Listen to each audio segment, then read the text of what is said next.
Actually, no, let me go to...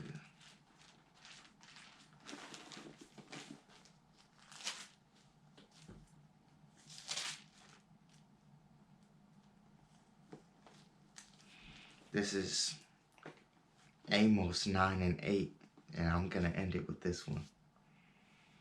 Or, so lucky I'm not going to. This is Amos 9 and 8.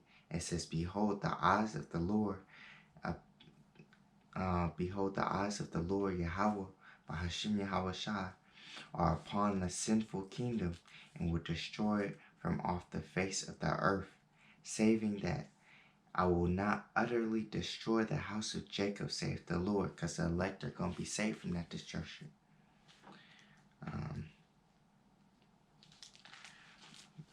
And this is talking about those that are saved. Right here.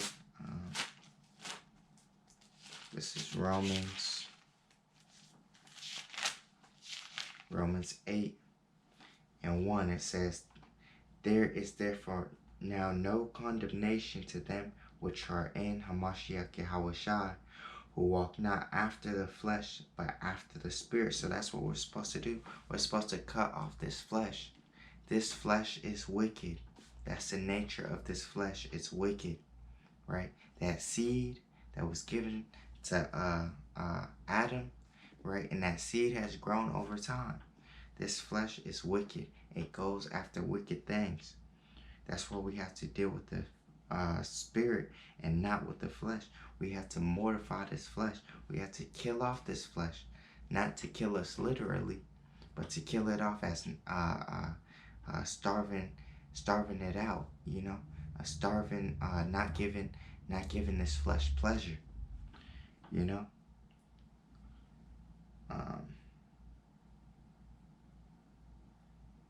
It says, verse 2, for the law of the Spirit of life and yet Hamashiach Yahawashi have made me free from the law of sin and death. Right? For what the law could not do, in that it was weak through the flesh, Yahawah sending his own Son in the likeness of sinful flesh, and for sin condemned sin in the flesh, that the righteousness of the law might be fulfilled in us, who walk not after the flesh, but after the Spirit. So you want, if there was a scale, right, and it said flesh on this side and spirit on this side, you know, you want that spirit one to be heavier than the flesh, you know. You want to be striving more for the spirit than for the flesh, you know. It says, for they that are after the flesh do mind the things of the flesh, but they that are after the Spirit, the things of the Spirit. For to be carnally minded is death, but to be spiritually minded is life and peace, right? And these people in the world, they're saying they getting in touch with their spiritual side, but you can't unless you got this book, right? And you got the right understanding. It says, because the carnal mind is enmity against the Most High. So the Most High, it's like a, let's look that word up to get a better understanding.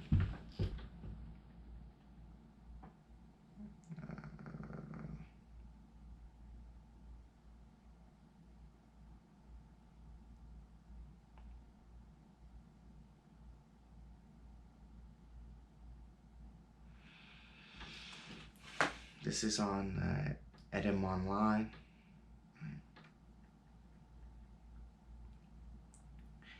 It's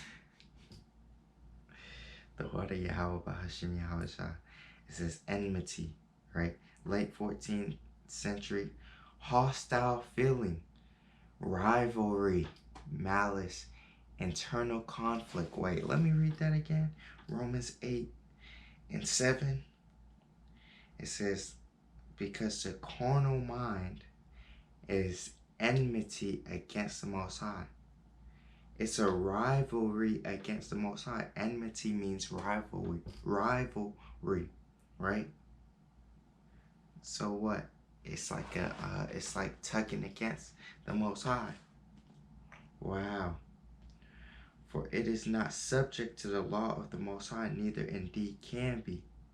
So then they that are in the flesh cannot please the Most High. So what? We got to be in the spirit, right?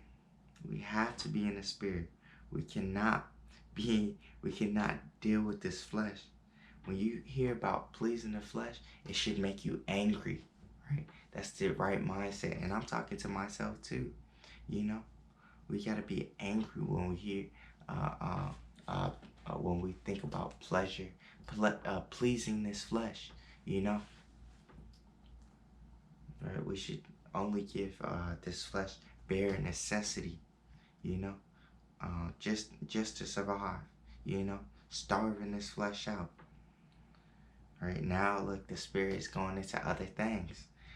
Right.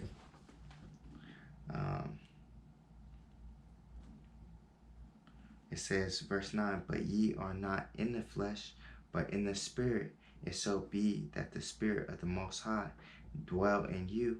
Now, if any man have not the spirit of Yahawashi, he is none of his.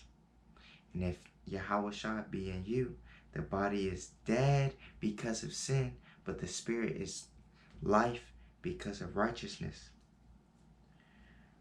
It says, but if the spirit of him that raised up Yahawashi from the dead dwell in you, he that raised up Yahawashi from the dead shall also quicken your mortal bodies by his spirit that dwelleth in you.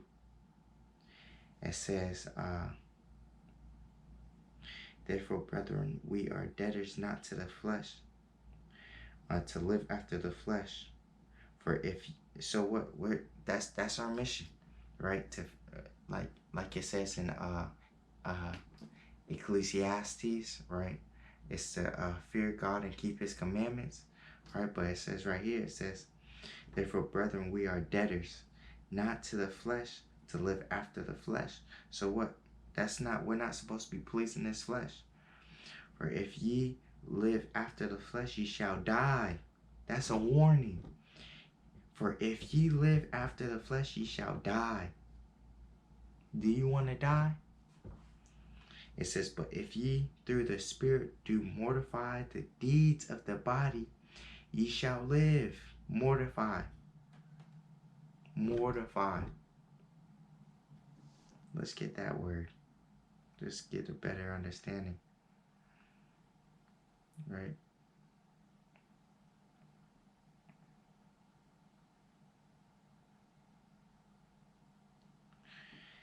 You know, because we deal with words, so what we need to know the meaning of these words.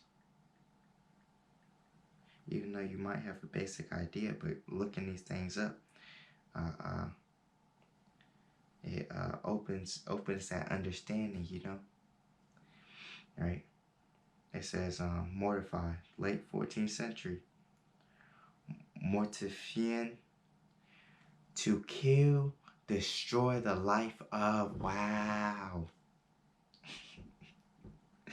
It says from Old French, mortifier, destroy, overwhelm, punish. Let me go back. It says Romans 8:13, for if ye live after the flesh, ye shall die. But if ye through the Spirit do mortify the deeds of the body, right? And we know the more